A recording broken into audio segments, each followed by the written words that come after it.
we have to understand what happens when the sahasrara opens.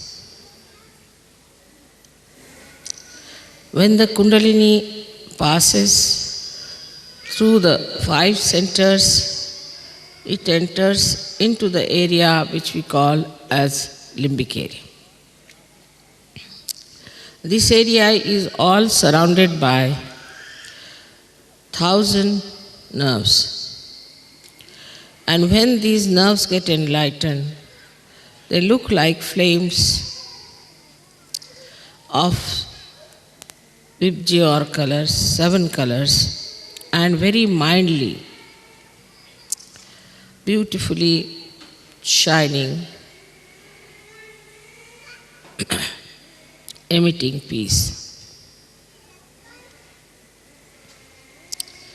But when the Kundalini starts emitting its vibration on the sides,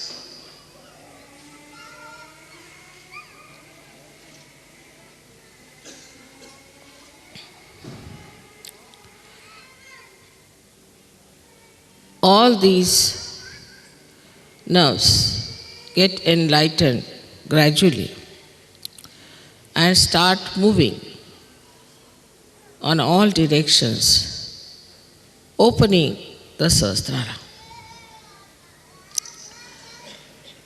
And then the Kundalini, what's this noise about? Emerges out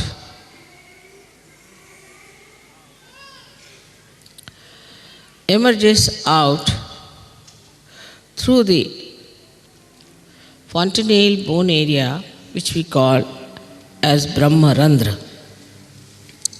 Randra means the whole, and the Brahma is the all-pervading power of God's love. So it enters into the subtle energy which is all-pervading, which we do not feel normally. But then the Chaitanya, the vibrations which are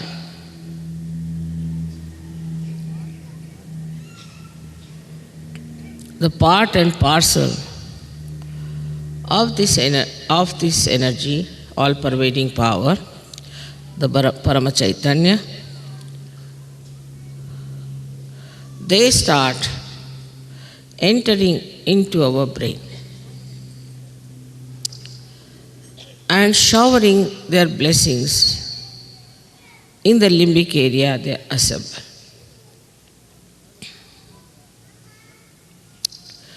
Now the limbic area is connected to all the area of the brain and also to the nerves. So it starts flowing onto the nerves,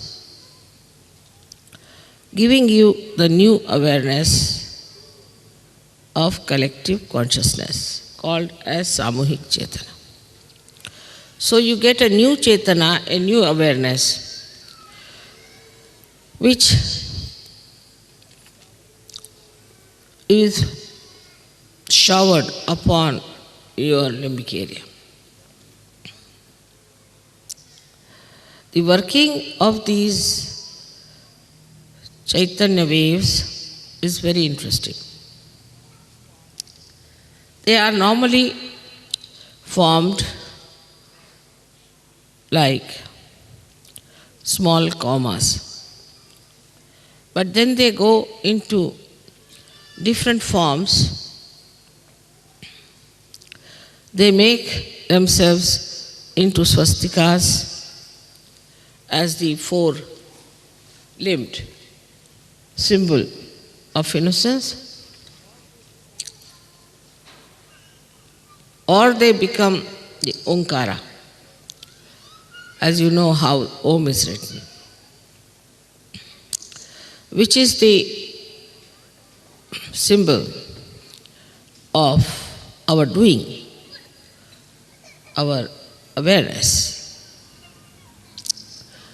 So when they form the swastika, they try to nourish the left side. And when they form the Omkara, they nourish the right side. Left and right sympathetic nervous system, they nourish. But sahasrara is to be kept open is rather difficult for people. Because it's a vicious circle. First, these vibrations should enter into your brain through the brahmarandra when it is opened out, and they should nourish your nerves, by which your left and right side open out, and so more Chaitanya can flow down all these centers. But if your sahasrara is not properly opened, this process doesn't take place. As a result of that, the chakras don't open, the kundalini only as very few strands is kept in the spinal cord, and the new strands cannot rise because your chakras are not open. So in Sahaja Yoga, it is very important to keep your sahasrara open. Otherwise, there's a vicious circle. To keep the sahasrara open is in a way very easy as well as difficult.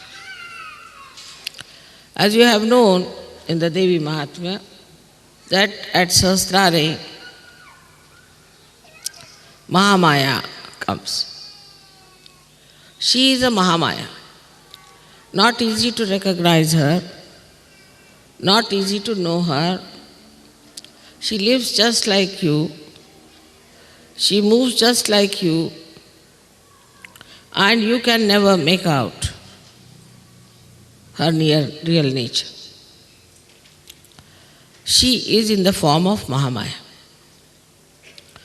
So at the sahasrara, to recognize the Mahamaya is another vicious circle.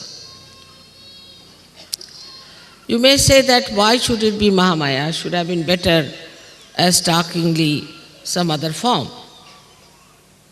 But any other form could not have worked out Sahaja Yoga in modern times.